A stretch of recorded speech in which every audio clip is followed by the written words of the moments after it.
সামনে সামনে মোবাইল করে না ভিডিও কর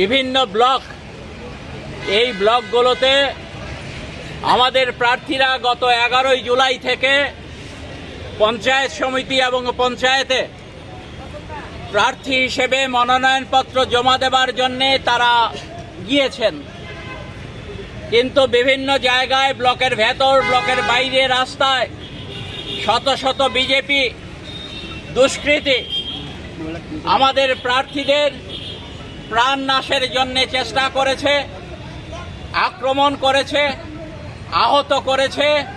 এই অবস্থায় দাঁড়িয়ে আমরা আজকে এখানে রাস্তা অবরোধ করে নির্বাচন কমিশন যাতে আমাদের মনোনয়নপত্র গ্রহণ করে তার জন্য আমরা নির্বাচন কমিশনের কাছে দাবি জানাচ্ছি। এই জায়গায় আলোচনা করবেন সিপিআইএম ত্রিপুরা।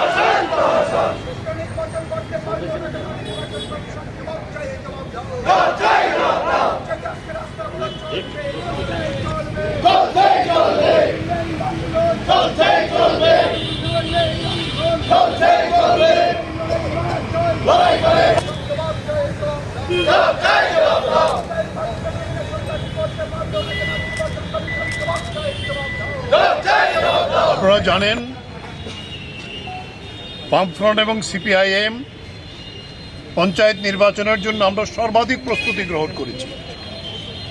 নির্বাচন ঘোষণা হওয়ার পরে বামফ্রন্টের উদ্যোগে সিপিআইএম প্রার্থীরা 11 তারিখেই আমরা পশ্চিম জেলার 17টি আসনে মনোনয়ন জমা দিয়েছে আমাদের জনগণকে সাথে নিয়ে।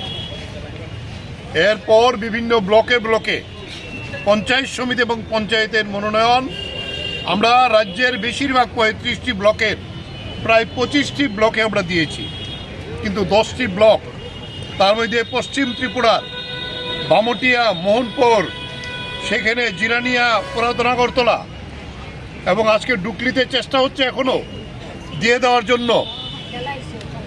নির্বাচন কমিশন পুলিশের ডাইরেক্টর জেনারেলকে বারবার আমরা গিয়েছি যে সময় হয় বাড়াক, নাহলে পুলিশ ব্যবস্থা করুক, কিন্তু নির্বাচন কমিশন একেবারে বিজেপির পকেটে ঢুকে যাতে আমাদের প্রার্থীরা মনোনয়ন না দিতে পারে তার জন্য বামুটিয়া ব্লকে প্রথম আমাদের প্রার্থী এবং আমাদের যারা সর্বদলীয় মিটিংয়ে গিয়েছিল তাদের উপর আক্রমণ করে আমাদের প্রার্থীদের বাড়িতে বাড়িতে গিয়ে রাত্রেবেলা বোমা বিক্ষেপ করে এবং বিভিন্ন জায়গায় আমাদের প্রার্থীদের মাথা ফাটিয়ে দিয়েছে। এখন পর্যন্ত প্রায় 20 জন আহত। এবং আপনারা জানেন রাজনগরের আমাদের জেলা পরিষদের যে প্রার্থী চিত্তাখোলাতে বাদল শীল তাকে খুন করেছে, সে প্রার্থী হওয়ার অপরাধী। এই হলো ত্রিপুরার গণতন্ত্রের অবস্থা। গোটা দেশেই তার প্রতিবাদ হচ্ছে। এই প্রতিবাদের মধ্যে আমরা বলবো যে যারা প্রার্থী আজকে দিতে পারে নাই সমস্ত প্রস্তুতি নিয়ে এদিকে বামুটিয়া, মোহনপুর এবং জিরানিয়া এবং ওল্ড আগরতলা ডুকলির তারা এখনো অপেক্ষা করছে। তারা আমাদের জেলা অফিসে এসেছিলেন, আমরা যোগাযোগ করার চেষ্টা করেছিলাম ডিস্ট্রিক্ট যে অফিসে, কিন্তু ডিস্ট্রিক্ট অফিসে নাকি বিজেপির তারা আজকে মনোনয়ন জমা দিবে। তাই অগত্যা বাধ্য হয়ে আমরা তাদেরকে নিয়ে এসে এই রাস্তা অবরোধ করে আমরা এই প্রতিবাদ সংগঠিত করছি। আমাদের প্রার্থীরা তাদের প্রার্থীপদের কাগজ নিয়েই আমাদের কাছে এসেছিল, তাই আমরা তো আর তাদের কোনো জবাব দিতে পারবো না। এই ত্রিপুরার মানুষের কাছে এই জবাব আমরা চাইব। এই হলো বিজেপি, তার গণতন্ত্র, এই হলো মুখ্যমন্ত্রী, বিজেপির গণতন্ত্র, গোটা দেশে যা চালিয়েছে, তবে বেশি দিন আর চলবে না। মানুষ কিন্তু তৈরি হচ্ছে, খান খান করে ভেঙে যাবে এই সরকার। বিভিন্ন রাজ্যে রাজ্যে বিজেপির মধ্যে ধস নামছে একের পর এক। বলে এই জায়গায় দাঁড়িয়ে আমরা বলবো, আমাদের সমস্ত বামপন্থী শক্তি, বিজেপি বিরোধী শক্তিকে আমরা একত্রিত করে এই চেষ্টা করেছিলাম। ভোট হলে ওদের খবর থাকতো না।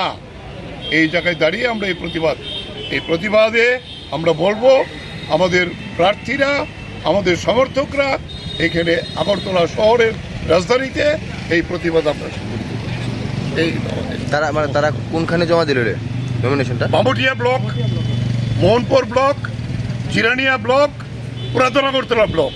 ডুকলির তারা চেষ্টা করছে এখনো। পুলিশ যদি দেয় আমরা ডুকলি দেখে যাব। আমাদের প্রার্থীরা ডুকলি আমাদের অফিসে অপেক্ষা করছে। আজকে তেপানিয়া ব্লকে লাঠি নিয়ে দাঁড়িয়ে আছে। এর আগেও তেপানিয়া ব্লক আমাদের মেরেছে। মাতারবাড়ি ব্লকে লাঠি নিয়ে দাঁড়িয়ে আছে। নলছড়ে আমাদের প্রার্থীরা দিতে পারছে না। খোয়াইতে একই অবস্থা তৈরি করেছে। তেলিয়ামোড় একই অবস্থা তৈরি করেছে। কল্যাণপুর একই অবস্থা তৈরি করেছে। এখানে শুধু পশ্চিম জেলার এই 4টি ব্লকের লোকেরা এখানে এসে। কতজন এসেছে যারা দিতে পারছে না? এখানে যারা দিতে পারছে না প্রায় 50 জন। আজকে তো পঞ্চায়েত সমিতি এবং পঞ্চায়েতে 50 জনের উপরে প্রার্থী এখানে এসছে। আপনাদের ডিমান্ডটা কি এখন? তার ডিমান্ড আমরা বলেছিলাম অনলাইনে নেওয়ার জন্য। আমরা এখান থেকে গিয়ে আবার সবগুলো অনলাইনে পাঠাবো।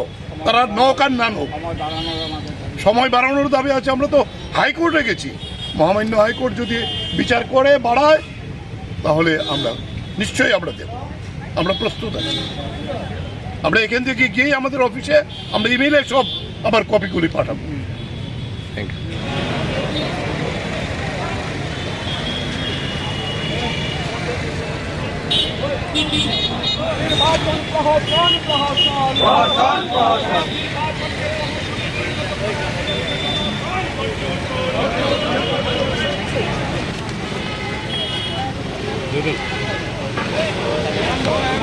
সাংবাদিকরা